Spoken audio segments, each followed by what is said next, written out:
fatherhood is central to dad's identity now. And so what do you do that's different than mom? Or like, how are you offering something to this family unit that's also creating a secure attachment, but you're just doing it in a different way?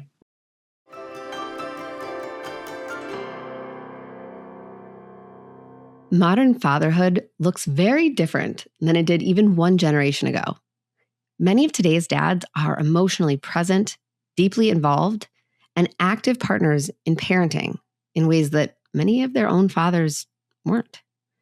And while that shift is incredibly meaningful for families, it also means that many men are trying to build a version of fatherhood they were never shown. They're navigating new expectations, old cultural messages around masculinity, and their own childhood experiences, all at the same time, often without language or models to help guide them.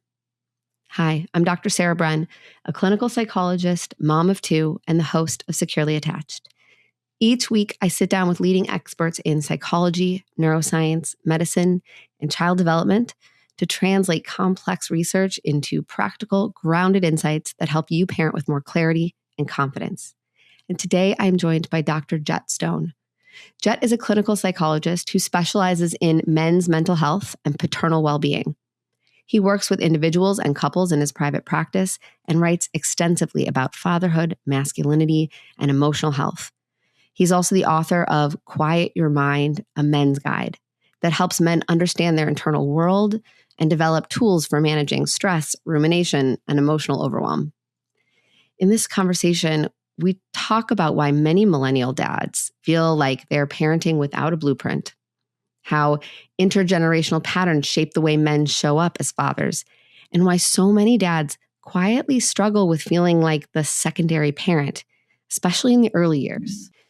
We also explore how fathers can build secure attachment relationships with their children, why anger in parenting is often rooted in fear or old wounds, and how doing your own reflective work as a parent can transform not just your relationship with your child, but with the entire family system.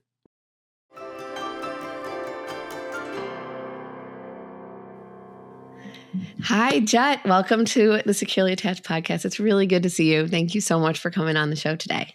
It's really great to be here.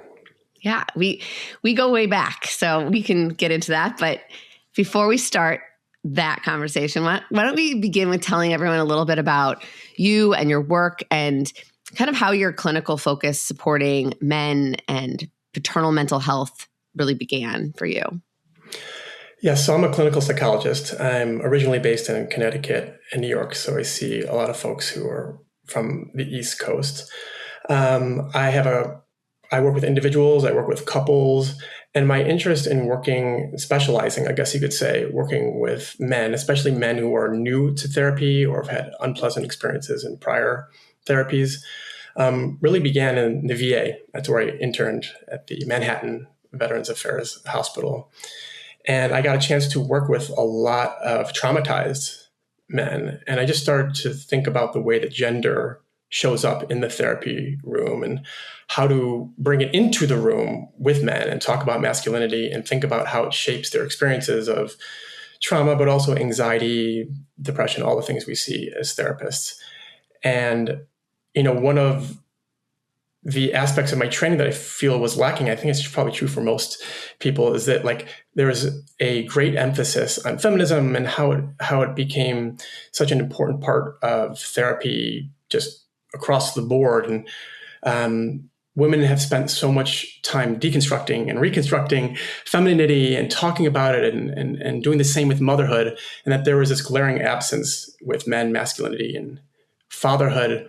There's been a lot more research in these areas, but I felt it was underdeveloped during my research and training. And so I just kind of turned that into a professional focus. I work with all different types of people, but I do work with a lot of men, dads, expectant dads. And so it became a passion project, and I write a lot about it. I write it for Psychology Today, essays on men's mental health, male mind, fathering, all those topics. Wrote a book, skills book, geared towards men. And I just did a training for Psychotherapy Network, or PESI, helping clinicians work more effectively and build better alliances with men. That's amazing. Cause I think most of our audience is moms.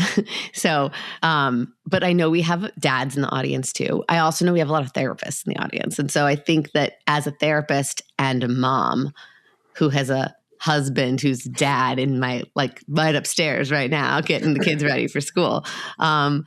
Like, I think about this all the time, and I know I bring my own like biases to it, and I project my own stuff onto it. Like, when I'm feeling like underappreciated as mom of the house and holding all this, I have to take a minute and think, like, am I projecting some of my stuff onto my feelings towards my husband right now?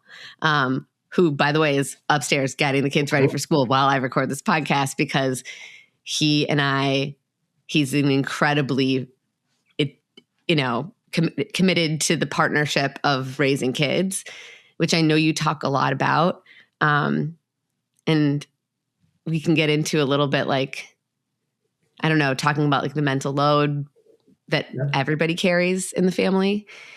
But I think it's so valuable that you are putting more, voice to this. Cause I think actually in the parental space, dads are wildly underrepresented. Yes, I do agree with that. And I think the first part of becoming more represented is finding the language to talk about men and mental health and being a dad. And, it's putting yourself out there a little bit, because there are so many voices talking about motherhood that I do think it is important that we as men do the work of talking about the realities of fatherhood and not just waiting for, someone else to do it. Yeah. So when your work, like, you talk to a lot of dads, what is the stuff that they are grappling with, the things that they are struggling to find words for, that you guys are uncovering some language about together? A lot of dads are coming in, and obviously I can't speak on behalf of all dads. I'll speak in kind of generalities and in themes, because it is important to look at dads based on different demographic factors, family configurations, single dads, divorced dads. But in general terms, I see fatherhood as in this kind of foggy, experimental type of phase, because the blueprint, let's say for millennial dads, because I know there are a lot of listeners out there who are in that generation, and as an elder millennial myself, I am as well. It's that, the version of fatherhood that was handed down to us by our forefathers and beyond, it looks so much different than what's expected of us today. Mm-hmm. So, I'm not expecting any pity party at all, but I am thinking a lot about the dads I see who, never had models of, strong and sensitive fathers, or they had abandoning fathers. And so they're reinventing something. And it might sound high and lofty to say that there's like a pioneer aspect to millennial dads, but I really do think so, because the data does show that millennial dads, despite, needing to step up more relative to moms, and that's very obvious in the data, is that they're spending as much time with their kids as as baby boomer moms. So millennial dads are spending almost as much time as baby boomer moms for their kids, right? Still not enough, but it's like, okay, how do I manage these expectations where the structures, like, let's say family care policies, or let's say a greedy job at Wall Street, doesn't care that I want to be an involved father. And so I think there's a lot of competing forces happening, and there's just a lot of confusion coming in. Like, how do I navigate this? I can't get it right at work. I can't get it right at home. My spouse, is mad at me. I can't connect with my kid. Those types of things. Like, I say we, because I'm part of this too. We're in this fog, and we're figuring it out. It's interesting, because I feel like dads can get, and listen, I've probably had episodes of this podcast where we've really highlighted the inequities across family systems, but I really genuinely believe it comes to the family system trickled down from a much bigger system, right? Like dads, whether it's the realities of today, like a father who's contending with more rigid expectations of their time at work, like you described, less paternal leave, or if they have it, no one takes it culturally in the office. And so it's an opportunity cost to take it, even though it's allowed. But even there's beyond the realities of today that they're contending with, there's also internalized. Yep. Intergenerational stuff, which you talked about, and I think is really important to highlight. Like, we hold all of the stuff that came before us inside. So when you talk about the internalized, intergenerational, well, you could say trauma, but you could also say just intergenerational patterns, right? Models, objects, the things that we take in. We have to remember that that is going to impact the way a person has to, if they're going to deviate from what they've internalized and what their parents internalized and then modeled, right? So we've got multiple generations inside of us. Absolutely. Could you speak to a little bit to the sort of intergenerational piece? Because I think that really does help explain why men are actually breaking some cycles, and we have to give them support and the space to do it, and we have to name that they're doing it so that we, as the women in the family systems, can have compassion for and appropriate expectations, and give up some of the resentment that we might be holding or be told to hold, because we get that messaging too. And that's why I think psychotherapy with dads is so revealing about just what's going on with men and masculinity in the bigger picture. But when you think about the generational transmission piece, is that a lot of guys don't have the opportunity to slow down and consider, like what did your father's anger look like? You know, sometimes when rage comes into the room, or you see it show up in a relationship scenario, it's like, who yelled at you like that, is a way of sort of diffusing it, because it's like, okay, well, this is kind of handed down to me. It doesn't, it doesn't excuse the behavior in any way. But I think when you slow it down and give them space, say, okay, I had a rageful dad and he had a rageful dad, or I had a silent father, and when he did show up, he came in dominant and, overly doing it. So in a way, it's like giving them the sense of saying, okay, I've inherited this. I don't have to live it. Historically, motherhood is talked about. It's centered as part of the parental role. And I think centering fatherhood does require us to grieve also the aspects of fatherhood that we didn't have. So there's a trauma part, there's a potential trauma part of it, but then there's also, like, I'll give you an example. Like, my dad grew up in a certain, in the 50s. And, as a dad, he was able to take his time to do his scientific work and be like off in his silo and not be interrupted.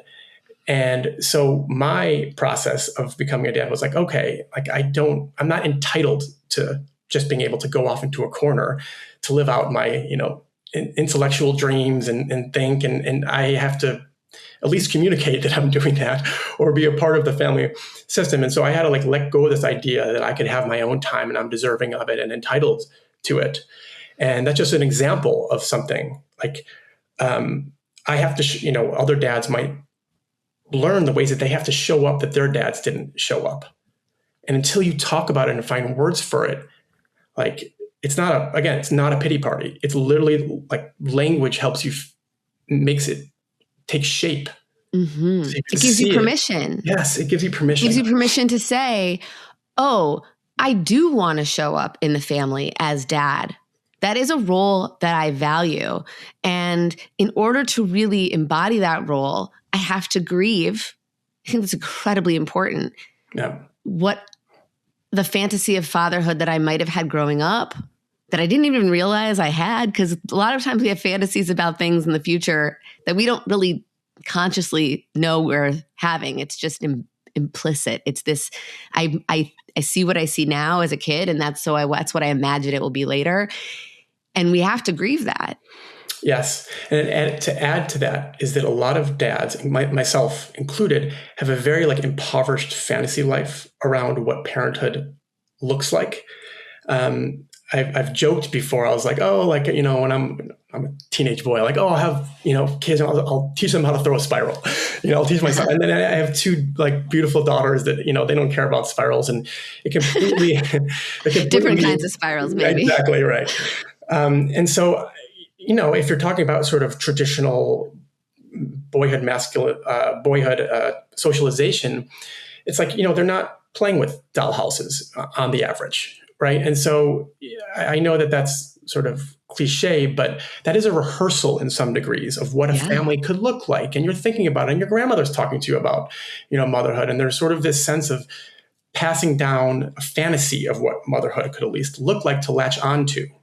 Yeah. And so fatherhood can oftentimes be pretty bare, is all I'm saying. And so in psychotherapy, especially with expectant dads, you start to say, well, what kind of dads do you want to be? And they usually don't have any language for it, but you can, tease it out with them. Well, how was your dad? How did your parents handle conflict? What do you want to do differently? Yeah. It's funny because I know you do obviously a lot of individual psychotherapy with dads. And I have actually a couple dads that are in my practice that I see for therapy that I've learned so much about parenthood through them. Because I've been able to kind of be invited into their vantage point. And it's profoundly powerful, what I've learned, what they've shared with me and what they've grappled with. But I'm privileged because I do a tremendous amount of parenting support. Like I do a lot of parent coaching, right? And that's often a place where a dad will feel, perhaps a dad who is reluctant to do individual therapy might feel a little more comfortable entering into the therapy space, right? Me and my wife will come to meet with this therapist to talk about how do we help our kid, right? The kid is the patient when I do parenting support, even though kid's usually not in the room.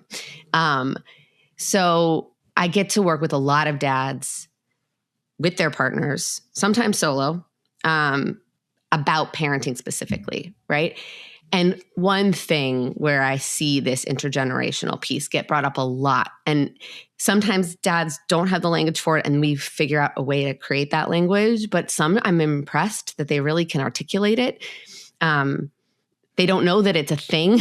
They just trying to explain their experience, right? And I'm like, to be able to validate that for them and say, this is actually sort of like the pattern that this is how development passes through like one generation to the next. And it makes so much sense. But I've had dads say like specifically around, because obviously like people are coming to me because their kid's having some sort of like, behavioral issue or emotional challenge or anxiety. And we're trying to work on how they support the kid differently than what they've been doing, because what they've been doing hasn't been working. And obviously I'm generalizing. A lot of times parents are, they're throwing spaghetti at the wall. They're desperate, trying anything. It's often the inconsistency of things that are the problem, not the interventions themselves. But a lot of times I'll have a dad who's like, I totally believe and buy in that that I want them to feel safe and secure with me. I want a secure attachment relationship with my kid. I understand that when I yell at them, when I get scary, that doesn't help. But at the same time, I need them to respect me. I need them to respect my authority. And I can't allow them to do X, Y, Z and then defy me when I tell them not to do it and feel okay with that. And I think that right there is a massive internalized narrative, right? Of my authority as the father, capital F father. And mothers do this too. Mothers have our own internalized capital M mother, the authoritarian, matriarchal, do not mess with me. I set the rules. And it's hard because you're not wrong. I want to never tell a parent like, no, you aren't the one in charge. You need to be the one in charge. Your kid needs for you to be in charge. It's just the way that we embody that leadership and that secure container. It might be different now. We're understanding it better. And it goes against a lot of the ways that we were parented. A lot of the dads that I work with were not parented with a lot of patience with their rage and dysregulation. I agree with that. I think we see that a lot as therapists, that dads sometimes default to like the no parent, like I'm going to sort of bring my posture and presence into the room to assert order. And yeah, actually banging a table and yelling does quiet things down temporarily, leaves a legacy of long-term, damage potentially if it becomes habitual. But that is a go-to for a lot of guys because they don't have any other skills in their toolkit to be able to handle a meltdown. And so it's go big. When I feel small as a dad, when I'm one down, I go one up big. And that's what part boyhood socialization. And it's also like it solidifies because sometimes parents get into their silos. Like I'm the yes parent, I'm the no parent. I'm the one who is going to be permissive. I'm going to be the one who's, laying down the law. Mm-hmm. And that just like calcifies over time. And I do think a lot about how dads want to feel different than moms. They don't want to just be deficient moms, in the household or secondary parents, and they can't be in this day and age. And so I think a lot about how, just the data on dads, how they really care a lot. They tend to focus more about prioritizing entry into the real world, right? Like equipping children with the confidence to take risks and build skills out there, and let them go on the playground and dangle off and not stand and not hover around them. Like to us as dads, like that's really important. And we want to offer these skills. And sometimes we do it in a very heavy-handed way that backfires. And so the way to do that, and those skills are important, is not through being big and loud. We could talk about other ways to do it, but I'm just agreeing with you and trying to put it in the context of like that there is some value attempts when you see a dad doing their to live out values, but it's failing. So one is like if we can for the people who are judging the dads, I think it's important to have compassion, to have this understanding of what the why behind that posturing, so that we can look at it with compassion. And then for the dads who do it and are like, I don't want to, but I don't really have an alternative. Because yes, my values are, I need to prepare them. I need to hold my own authority in this family because it feels threatening not to. And that's legit. How do we give all parents, because women go through these same conundrums as well, right? How do we give parents tools? What are some things that we can help them with so that they can be true to the values? They can share these lessons with their children. They can say, it's totally legitimate for me to want to prepare my kid for risks in the real world and what's going to fly and what's not going to fly, in a way that doesn't necessarily over leverage the big, scary, suppression of it all. Yeah. I mean, I wish I had all the answers to present in a beautiful way here for you, but here are some things that I think about, as you ask me that, is that so much of parenting, maybe this is US centric, and so much of it is around, I like to think about shepherding our kids from one thing to the next, especially if you're a working parent. Like you're getting your kid up to school, you're getting them ready. You're trying to get their lunch together. You're trying to figure out what homework they need. You're shuffling them out the door. If you're me, I'm trying to get them on a bike to take them to school. And then you're either picking them up or you're not, or you're working or you're coming home, and then you're kind of shepherding them into the bath or the shower, and then trying to get them to sleep. And there's no time to just talk to them about things that matter to them, right? There's the still time or play with them if they're at that age. And with dads, I think sometimes the antidote to coming in strong is,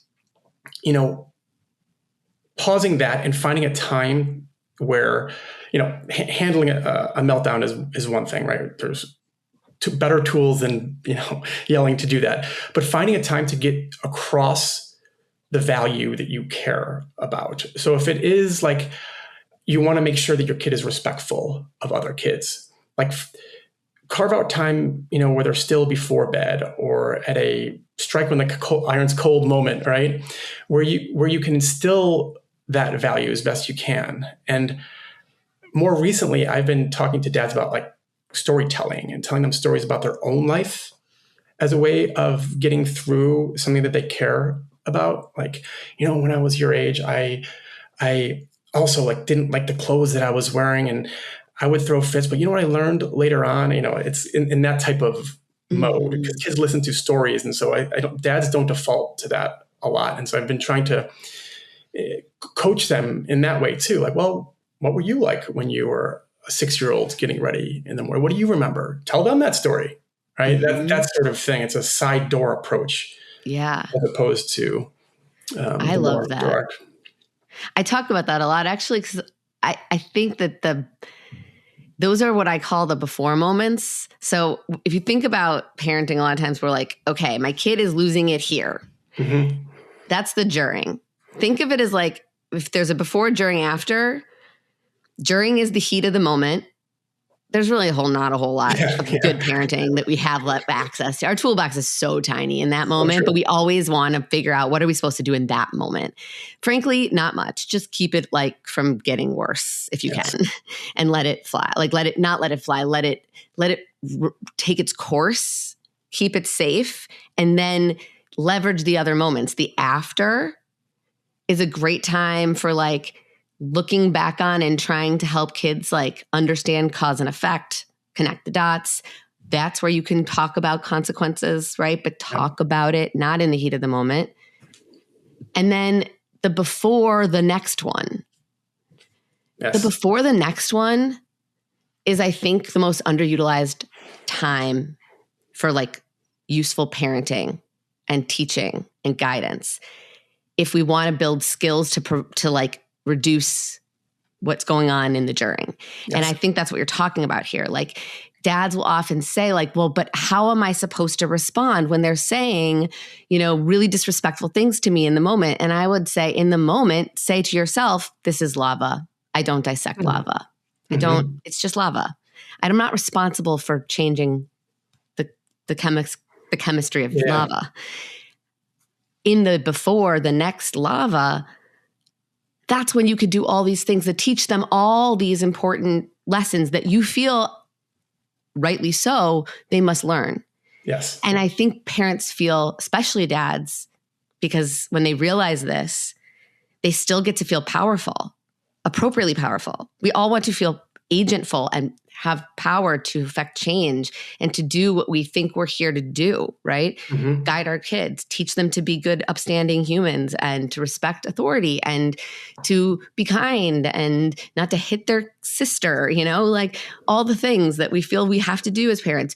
If we can work on those skill building moments and through storytelling, through connection, through understanding what your kid's struggling with and where they're like skill deficits are and building those up through practice in the before, I think that's it's the most productive period. And I think the issue is also times is like, when do we get that calm to do it? We have to carve it out. We have to find it and we have to be intentional around it. And for dads, a lot of times I see a frustration that for kids age 0 to 4, when language is either not there or not quite there, it's like much harder to reduce what you're trying to say into language that will land with someone who's at that developmental stage. Yeah. And it's a challenge for any parent to do that. And so a lot of times it's the physical, relationship too, and the nervous system, the synchrony of nervous systems as well. And it's at adolescence, later adolescence, where I think dads really, research shows, start to come into their own because they start to impart these values of risk-taking and safe risk-taking, boundaries, autonomy, social know-how, all these things that really matter to dads, like they're able to impart that with more clarity. They feel more needed.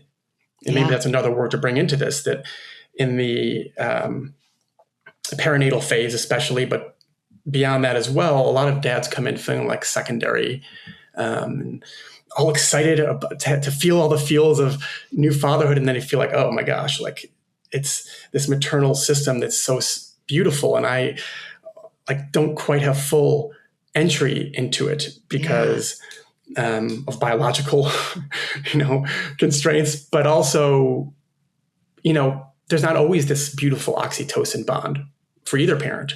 And dads recognize that too. And they kind of say, okay, like, when does the fathering really begin? Even though there's so much to do. And that's kind of the mentality that I do see a lot of new dads come in.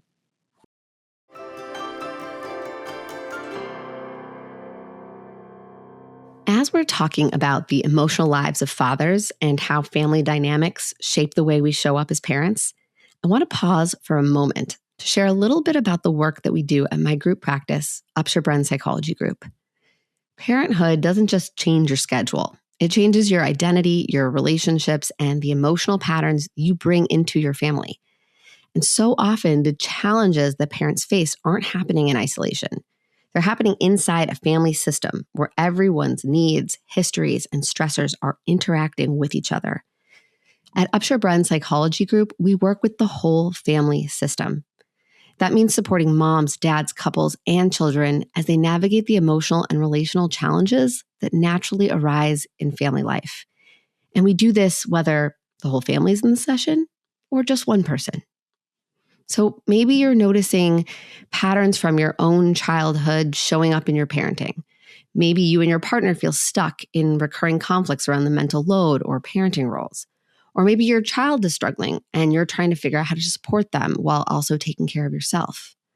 Our team of mental health clinicians offer therapy, parent coaching, and coordinated support for families navigating anxiety, behavioral challenges, developmental differences, the everyday complexity of raising kids, and so much more. When parents have a space to reflect, process, and feel supported themselves, it often creates meaningful change for the entire family. If you'd like support, you can schedule a free 30-minute consultation by clicking the link in the episode description wherever you are streaming this podcast, or visit upsherbren.com to learn more. That's upshurbren.com. All right, now let's get back to my conversation with Dr. Jett Stone.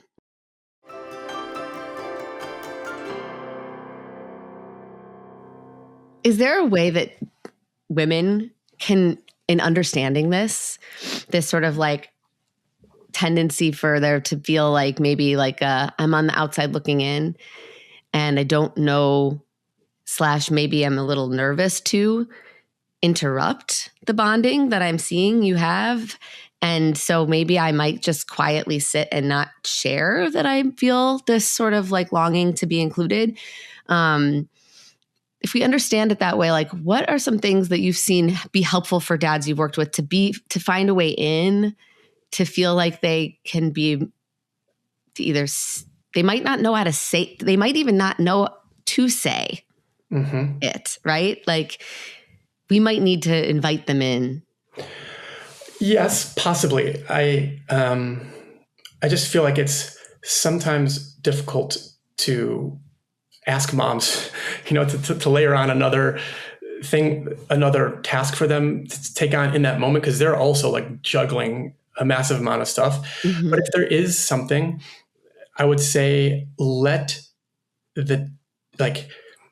make peace with a father who's trying to parent in his own style, so much as it's like healthy and they're not like reckless and like leaving the baby like on the couch or something.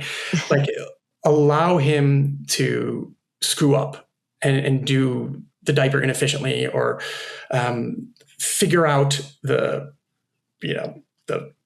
bottle feeding or whatever it is, like figure out the swaddling in those early phases. And I think dads feel a real hit when they feel like, oh my gosh, sometimes called gatekeeping, but it does feel like that to a lot of dads. Like, oh my gosh, like I'm getting corrected, and it's frustrating to them, and it's tricky to deal with because you do need skills to learn, and especially as a mom who might pick them up earlier in the process and be better at it. And we're primed. We've been trained from like you said, kindergarten, when we were given all the dolls, right. And like we're wired for this, and we're trained for this, for lack of a better, more elegant term. Like, society trains us for it. So we can get a little overprotect. Like, I very appreciate your conscious holding space for women as you work with men.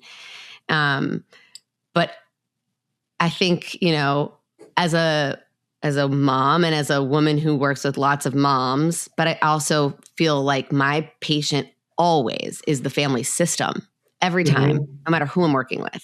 Yep. I sometimes have to tell moms that it makes so much sense. You're feeling resentment right now at the load you're carrying. And if we don't step out of our silo as a mother and look at where does the father fit into this, and how do we include them, and not say, it's not like a zero-sum game. Like if I acknowledge that my husband or my partner or my, whomever is having challenges with this, that diminishes how hard this is for me, right? Being a new parent, being a seasoned parent, being a mother, it's not easy. We don't have lots of the supports in place that we need from a societal system.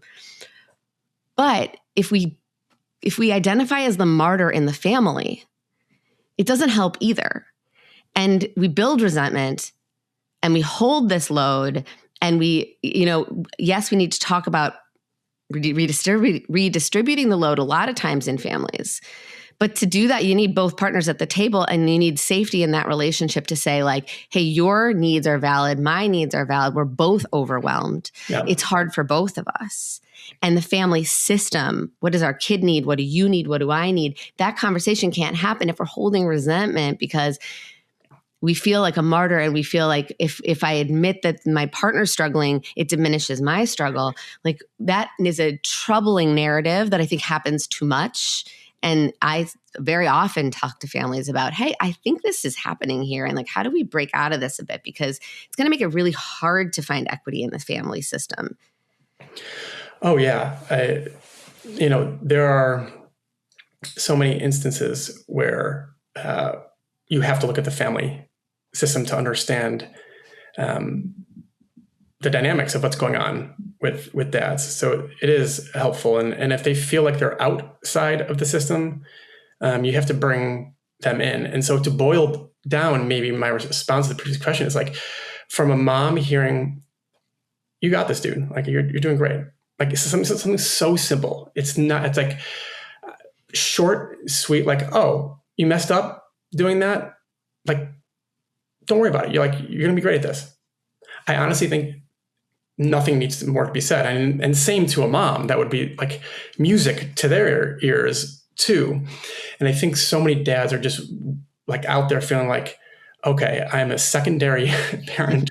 And I feel like mom is so good at this. And it becomes like this, almost like a tagline, like, oh yeah, like here I am, this parental understudy. And I'm just, waiting for my, time when the kid's older. But so I guess that encouragement goes a long way, especially for a dad who cares a lot. Yeah. I think that's important for us to hold space for, like, as women in the family. Like, a little encouragement goes a very long way. Compassion and patience and willingness to let go of some of the control, because it is hard to, if you're really good at something, it's hard to let someone who isn't as skillful come in when it's your baby, that we're talking about, or your toddler, or your 5-year-old, or your 12-year-old. But like, if you want your 12-year-old to have had a deeply connected relationship with their father by the time they're 12, you got to get out of the way really a lot earlier than that. Like, You've got to invite them in. And I know we've talked about this at the beginning, like there's a million different family constellations and family styles. And we're talking about kind of like just a few of them here. Like there's different types of situations, obviously. Mm-hmm. But I think so often I hear like from dads that there's a strong desire and I don't know where to, it's like I'm standing in, it's the visual I'm having right now is Elf. Will Ferrell and Elf standing in front of the revolving door. And when he first goes to New York being like, I have no idea, how do I enter this thing?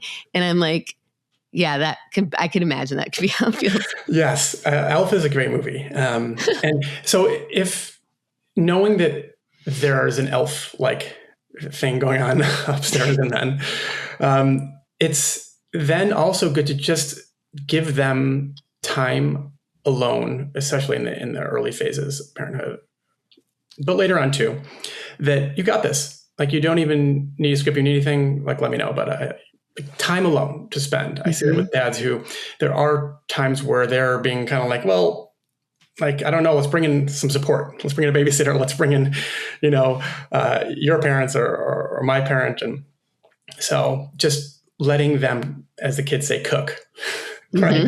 Go out there and do the thing. Yes. I also think like it's really helpful to understand for everyone in the family that like from attachment science, what we know is like each kid has a different attachment relationship with each significant attachment figure. It doesn't need to look the same. It doesn't need to be the same for there to be security in those relationships. And it's okay for parents to have different parenting strategies, different parenting styles, as long as the parenting style is supportive of its own attachment strength. And there's a lot of room for error in attachment relationships for there to be a secure attachment. Like, we can link episodes on that, but like, I think moms and dads can be very white knuckly about like, oh my God, if I do one thing wrong, I'm going to destroy the attachment relationship. And it's like, no, it's a really sturdy system. It's gotten us through, many millennia of evolution. It's a good system. It's not that fragile, but it can look totally different between parents, and that's okay. It's actually healthy for a kid to have a lot of different secure attachment relationships that take different forms and have different flavors, and you don't have to parent the way mom parents. You don't have to parent the way dad parents. And that psychoeducation is important for dads to hear too. I think that dads want to hear why what they're doing as a parent is additive to what the mom is doing and distinct. Yes. They like the title of dad. Sometimes they have difficulty with the verb of actually fathering sometimes, but they also like want to own that. And they like fatherhood is central to dad's identity now, and so what do you do that's different than mom, or like how are you offering something to this family unit that's also creating a secure attachment, but you're just doing it in a different way? Yeah. I mean, that speaks to a lot of the work you do, right? Because I think for a man, a dad, a father to be able to have a secure relationship with their kid, they have to also be able to be present and quiet their mind, and not to plug your book at all, but like there's like, again, like I say this a lot, the health of the family system is also related to the health of each individual person in the family system. And so when a father can take care of their own self, can work on with permission, with self-permission to like do the reflective work of who am I? How do I feel? What type of dad do I want to be? What are the internalized father figures and feelings I have that I have to understand in order to say, I want to intentionally recreate this, or I want to intentionally deviate from this? Mm-hmm. That's maybe there's a few thoughts you have to share on that as we close out the episode, because I think this is where I think your expertise is really valuable to everyone listening? I think there's multiple parts. I actually use the word parts unintentionally, but I think there is like some parts work. So maybe I did say it intentionally. I don't know. But if, part of it is talking about paternal legacies and how they were treated as kids by their fathers, where they learned anger, where they learned about conflict, what they've inhaled subconsciously that is showing up in the way that they parent. But there's also this is true of work with men, I find, is that you can get to the emotion, that we all as therapists want to get to when you help them see the boy within. It's like, you could call it inner child work. There's many different ways. Every modality has their own language for how, but when I see these dads talk, and sometimes I'll even have them do like closed eyes visualizations and different ways to get at this. But it's like when they see their boyhood self, sometimes it's them, a lot of times it's them alone, feeling very lonely in somewhere in their house or at boarding school or at camp. And there's a loneliness that goes on in boyhood because there are so many rules that get set in place about who you can't be, right? Crossing over into girl land is dangerous for boys. And so what you end up finding is there are so many parts of a dad that they haven't talked to the boy, where they learned so many of the things they bring in to fatherhood. And that's where they actually get emotional, is when they can start to say, oh, like this came from a place. I'm not bad. Maybe I've done some bad things, but most of the time you're not working with like a terrible sociopath or something. You're working with someone who like comes from a place. Mm-hmm. And I think that boyhood is just chock full of stories and bad nicknames. Mm-hmm. I've written about that one. Like if you ask a dad about his, or just any man about his boyhood nickname, you'll get a treasure trove, because it speaks to status. It speaks to insecurities. Did they own their nickname? Was it a bullying situation? Was it? And so just the parts of the kid within, and then helping them trace it.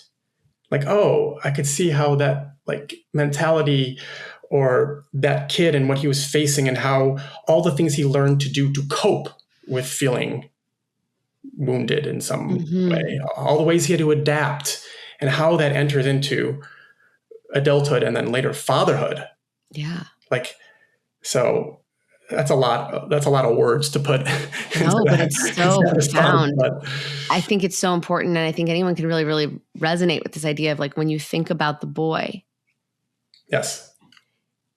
Whether it's you, the partner, thinking about your husband in this moment and being curious about like, well, who's the boy inside right now and what are they protecting against, to have compassion and to have some just context for things, to invite that in more, the conversation more, but also as dads to be able to say like, oh God, yeah, no, there's a softening that happens when we think about that part of ourselves. Yeah. And I think dads who can do that can have a lot more empathy for the child in front of them in the moment, who's struggling to keep it together in that moment, and to say like what sometimes I'll often describe, like, we'll say if we're really punitive to our kid for one moment, like we get really hot and we lash out, we'll say like, oh my God, I'm just being just like my dad.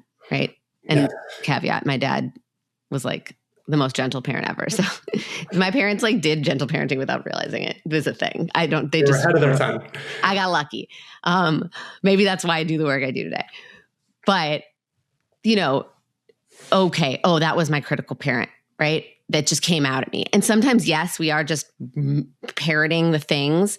But a lot of times what I find is when we peel away the layers, what was happening in that moment when I'm lashing out at my kid, I'm not embodying a critical parent if I had one, or a scary parent if I had one. I'm actually the 6-year-old that was being yelled at, that 6-year-old part is actually coming out and saying like, oh my God, this isn't safe. I know what's going to happen. We need to shut this down. Like, stop it right now. It's a fear, not an anger, that's actually coming out in that moment a lot of the time, a panic. That like, oh my God, the way you're behaving is not safe. I've already learned this. Like, we got to shut this down. Yes. And I think when we can connect with that reality, everything changes in the family home. Like, when our ability to have compassion for our kid in the yuckiest moments is so much more accessible.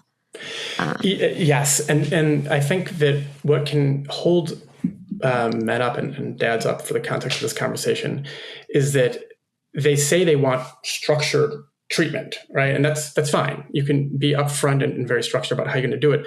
But at some point, this depth work and slowing down is the most productive thing that you can do, because it translates into behavior in the here and now and as a dad in the family environment. And so I think some psychoed around that, like that this isn't just sort of talking for the sake of talking or digging into your past for like, the sake of it. It's actually quite productive for who you are now, because if you can see where this came from and who you're speaking from, where this was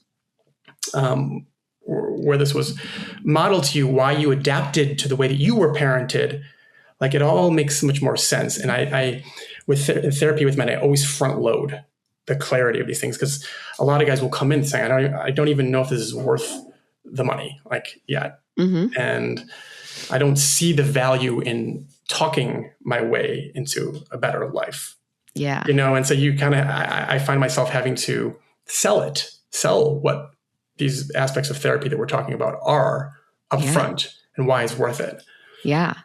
And if parents are listening and they're like, okay, I would like to do this type of work, can you give people just a quick description of the type of therapy they might want to be seeking out? Because there's lots of different types of therapy. And I think you and I are both, psychodynamically trained. We're trained in a very sort of this brand of therapy. Mm-hmm. What are some keywords if someone wants to work with you, let's give them information of how they can do that. But if they want to do this type of work, how do they know how to be an educated consumer to find it? So, we're both psychodynamically trained. I did a lot of training in acceptance and commitment therapy too. So I do consider myself an integrationist. A lot of us in our generation of therapists, psychologists do. So we bring in a lot of different modalities. But for someone who's looking, I always think that and you might agree with this or not, but if you watch good therapy, it kind of all melds together. It's hard. It's just good therapy. Yeah. If you watch tape, emotionally focused couples therapy is great. If you're looking at a couples therapy, trained in that EFT, we love our acronyms. Yes. So psychodynamic, great. It, even these third wave behavioral therapies, they have their place. They're really important. And so ACT and DBT, those are all different modalities. I would say it's much more about the client therapy patient relationship, and that if you feel a guttural sense of connection with this person on the consultation call, which you should definitely do, have multiple of them if you're looking for a therapist, that how they explain their practice to you, I think matters more than the letters by their name or even the letters of the therapy they do. So I would decenter the specific modality of therapy, at least to some degree. If you want to work with a couples therapist, you want to work with someone who's couples trained, of course. And I would think more about, does this person speak to me, and can they explain what they do in plain English to me? Because that's oftentimes a good sign that they've done a lot of thinking about their modality. Yeah, I think that's really good advice. I really do. And I think sometimes that's all people need to hear, just to barrier to entry, is there's some pretty basic things to be looking for. And actually the research really does show that the therapeutic alliance, our ability to have a connection with our therapist, to feel safe with our therapist is the most significant predictor of outcomes than any type of modality. So it really doesn't matter. You just need to feel safe with the person. And I think these strategies you're suggesting are really useful. So tell us a little bit, if people want to get to know a little bit more about the work you're doing, they want to read your follow, where you're publishing articles, if they want to get your book, Sure. How to quiet your mind. I'll just say that's the publisher put that title in there. I wanted to overthink the title and do something a little bit, more clever than that. But, they're trying to be straightforward with the title. So yes, I wrote a book called Quiet Your Mind, A Men's Guide. And it's 24 practical tools taken from different modalities, a lot of ACT in there. It's geared towards men, although a lot of the feedback has been, could be for anyone. So there's that book. There's also, I'm working on my Instagram. It's at Dr. Jett Stone, JETTSTONE. And I write for Psychology Today. So I have a blog there called Souls of Men. And so I write a lot about the issues we've talked about today. So you could just Google Psychology Today and my name. Amazing. And I'm trying to think of what else. I think those are the best places to look. I'm starting an endeavor with a colleague out in Denmark called Men's Therapy Hub. And so we're trying to build more community around men's mental health and male therapists because there aren't that many out there. So keep a lookout for Men's Therapy Hub. And we have actually a podcast called No Man's an Island associated with it. And so we bring on a lot of different thinkers and people in this space. So those are all different ways. Amazing. We'll link all that stuff in the show notes too. So people can get connected with you. And thank you so much for coming on and for sharing all of this. I learned a lot and I really appreciated it. It was really good to be on here. Thanks for inviting me. It was a lot of fun.